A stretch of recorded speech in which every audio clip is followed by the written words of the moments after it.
Baik, kita lanjutkan perbincangan yang menarik pemirsa mengenai kasus ijazah Presiden ke-7 Republik Indonesia Joko Widodo. Pak Ito, bagaimana kemudian koordinasi atau sinergi yang harus dilakukan antara kepolisian dari Polda Metro Jaya dan juga Barreskrim Polri? Mengingat di Polda Metro Jaya juga tengah bergulir laporan yang dilayangkan dari pihak Joko Widodo mengenai pencemaran nama baik, Pak Ito. Iya, tadi sudah dijelaskan oleh Prof. Suparji, Pak, bahwa ini kan objeknya sama. Jadi objek utamanya di sini dari pasal 184 ayat 1 itu adalah dokumen. Nah, jadi ketetapan atau keputusan sementara yang menyatakan bahwa dokumen itu identik dan otentik yang boleh dikatakan itu merupakan dokumen asli, itu akan menjadi alat bukti yang untuk laporan di Polda Metro Jaya bisa berjalan. Bagaimana kita bisa mengatakan terjadi pencemaran, kemudian fitnah, memberikan laporan atau berita bohong di media kalau ternyata dokumennya itu ternyata palsu. Nah, oleh karena itu di sini adalah yang menentukan hasil dari gelar perkara khusus ini harus segera disampaikan ke penyidik di Polda Metro Jaya untuk segera ditindaklanjuti. Soal nanti tidak puas, tadi kan ada mekanisme yang sudah disampaikan Prof juga. Kita ada namanya Integrated Criminal Justice System, sistem peradilan pidana. Kita tunggu nanti. Nah, di penuntutan nanti pun juga akan disaring apakah penuntut umum merasa bahwa yang disampaikan oleh Polri kalau memang ini disampaikan unsur pidananya memenuhi tidak. Kalau tidak harus dihentikan. Kalau diterima maka akan diteruskan sampai ke pengadilan. Nah, di pengadilan di sanalah nanti kita akan bisa melihat bagaimana proses untuk mendapatkan satu keputusan hukum yang tetap dan kejelasan bagi masyarakat. Dan untuk drama ini selesai, Mbak, di sana. Kecuali kalau ada laporan. Oke, Demikian, untuk sudah sampai jadi drama ya Pak Ito ya. Nah, ini karena publik juga penasaran Pak, kalau disederhanakan artinya apakah harus menunggu dulu hasil secara resmi yang diumumkan di Barreskrim Polri, kemudian kasus yang di Polda Metro Jaya baru ditangani atau seperti apa Pak Ito? Ya pasti dong, pasti kan. Kan sekarang yang disampaikan Prof. Suparji jelas. Ini adalah satu kesatuan ya dari satu kasus yang dilaporkan dan yang melaporkan. Objeknya sama, yaitu ijazah. Ya. Tetapi yang di Polda Metro adalah akibat dari disampaikan bahwa ini ijazah ini dianggap palsu, maka orang itu akan tercemar, merasa difitnahkan. Nah, ini akan bertambah terus, Pak. Sekarang kita lihat banyak lagi kalau menurut saya sudah tidak asli dari aspek hukum lagi ya, mungkin ada hal-hal lain menurut saya pribadi yang membuat masalah ini menjadi berkembang dan membuat masyarakat publik juga semakin bingung gitu. Tapi saya kira untuk hukum ini harus betul-betul diberikan kepastian hukum nanti pada saat penyelidikan dan penyidikan di Polda Metro.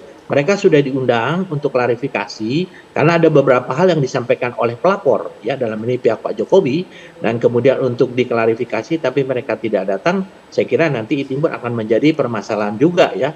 Jadi saya kira mungkin kita tunggu saja nanti bagaimana Polda Metro menerima hasil dari Barreskrim, dan jangan lupa Mbak bahwa sampai dengan penyidikan di Polda Metro itu Biro Wasidik Barreskrim itu akan selalu hadir. Mereka akan selalu mengawal dan pasti Kompolnas akan hadir juga. Kalau enggak nanti ada lagi drama Korea baru nih. Oke, baik Pak Ito. Ini kalau dari Prof. Suparji sebetulnya tidak harus ditunggu karena nggak ada akhirnya. Tapi kalau Pak Ito kita tunggulah. Kalau Pak Yusuf gimana Pak? Di pihak yang menunggu atau ini nggak akan ada akhirnya? Drama Korea ini masih akan terus berlangsung kah Pak Yusuf? Karena yang dikejar juga soal kepastian hukum para pihak, Pak Yusuf. Ya, jadi kata kuncinya ya kepastian hukum itu yang kalaupun kita harus menunggu kepastian hukum yang itu yang harus diberikan. Kompolnas sendiri akan terus hadir, memantau, mengawasi proses hukum itu. Nah, di Polda Metro Jaya kan pengadunya Pak Jokowi. Kita kan harus menghormati juga haknya, begitu juga yang Pak Jokowi sebagai teradu, kita menghormati pengadu dan pengaduan itu diproses. Ya, tentu masing-masing berbeda penyidiknya, meskipun dalam pengawasan fungsi penyidikan oleh Barreskrim dan kami Kompolnas di Polda Metro Jaya juga akan mengawasi, insya Allah akan hadir memberikan asistensi dan pengawasan di pelaksanaan gelar yang ada di Polda Metro Jaya nantinya. Ya kita harap memang apa yang dilakukan penyidikan dengan laporan pencemaran nama baik ya memang ya ada kata kuncinya juga ada pada ijazah. Nah apabila ijazahnya itu secara pasti, secara hukum memang itu tidak palsu, berarti ini menjadi alat bukti bahwa hak Pak Jokowi mengatakan bahwa ini namanya dicemarkan sehingga menjadi terbukti, atau kebalikannya. Tapi yang jelas bahwa kami Kompolnas, 2 pengaduan di Barreskrim dan laporan di Polda Metro Jaya ini akan terus kami hadir mengawasi. Itu yang paling utama. Oke, itu yang kita harapkan juga untuk transparansi ya Pak Yusuf. Prof. Suparji, untuk akhirnya seperti apa? Apakah kemudian harus menjawab kepastian hukum saja atau ada yang lain yang juga harus menjadi perhatian, Prof? Ya, tentunya polisi kan alat negara yang bagaimana kemudian merepresentasikan kepentingan negara adalah terjaga. Dalam hal ini negara melalui alat negaranya berkepentingan tidak ada kegaduhan, tidak ada kerugian yang diderita oleh masyarakat. Maka untuk itu tentunya adalah bagaimana proses hukum itu tidak sekedar konsentrasi pada kepastian, tetapi adalah bagaimana memberikan keadilan dan kemanfaatan.